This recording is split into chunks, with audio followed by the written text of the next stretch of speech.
Hey everyone, and welcome to another deep dive. Ever thought about how the same sign can mean something totally different in another sign language? Like you could be signing one thing, but someone from a different culture might understand something completely different. Yeah, it's wild, right? Talk about a recipe for misunderstandings. Yeah. It really highlights how sign languages aren't some universal system. They're just as diverse and complex as spoken languages. Okay, so let's dive right into an example to really illustrate this. What do you have for us? All right, picture this. You're signing to know in Japanese Sign Language. Okay, got it. Picturing it.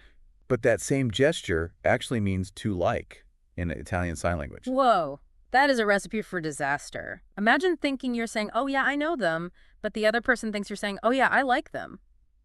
Big difference. It really is, and it gets even more confusing. The sign for hearing person in British Sign Language, or BSL, is almost identical to the sign for deaf person in American Sign Language, or ASL. Wait, are you serious? That feels like something straight out of a comedy show. How is that even possible? Well, it just goes to show that although they're both used alongside English, American Sign Language and British Sign Language have completely separate histories and developed in their own distinct ways. BSL actually shares more similarities with sign languages used in Australia and New Zealand, believe it or not. Wow, that is fascinating. So we've got to know versus to like and hearing versus deaf. Yeah. What other surprising sign mix-ups are out there? Well, Korean Sign Language is a goldmine for these examples. The Korean sign for true, right, or really, is the same gesture as who in Colombian Sign Language. So how on earth do you tell the difference? Actually, you wouldn't need to, unless you decide to talk to a Colombian deaf person in Korean Sign Language for some weird reason.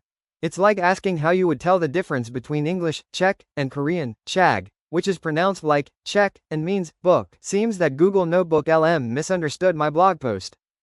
If the hand movements are identical. That's where the beauty of language comes in. It's not just the hand shape, but the facial expressions, body language, even the context of the conversation, all contribute to the meaning. So kind of like spoken language, it's not always what you say, but how you say it. Exactly. Just like we have tone of voice and intonation, sign languages use things like facial expressions to communicate those subtle nuances.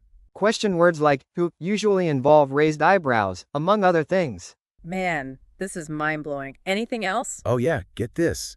The sign for to hate in Korean Sign Language.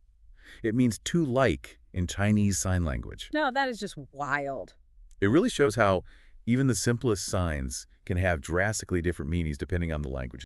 You definitely don't want to be caught in a misunderstanding because of that. Right. And to make it even more interesting, the Korean sign for to be enough also happens to be the Japanese sign for to be able and the British Sign Language sign for morning. Are you kidding me? That's incredible. So you could be talking about having enough coffee, and someone might think you're greeting them or commenting on their ability. Exactly. What a fascinating dive into the world of sign language. This has been such an eye-opening deep dive. So to recap, we've seen how the same sign can have different meanings. What would you say are some of the most important takeaways from all of this? I think the biggest takeaway is that language, spoken or signed, is incredibly complex and nuanced. It's not just about memorizing words or gestures. Yeah, we've covered so much ground in this deep dive that makes you think.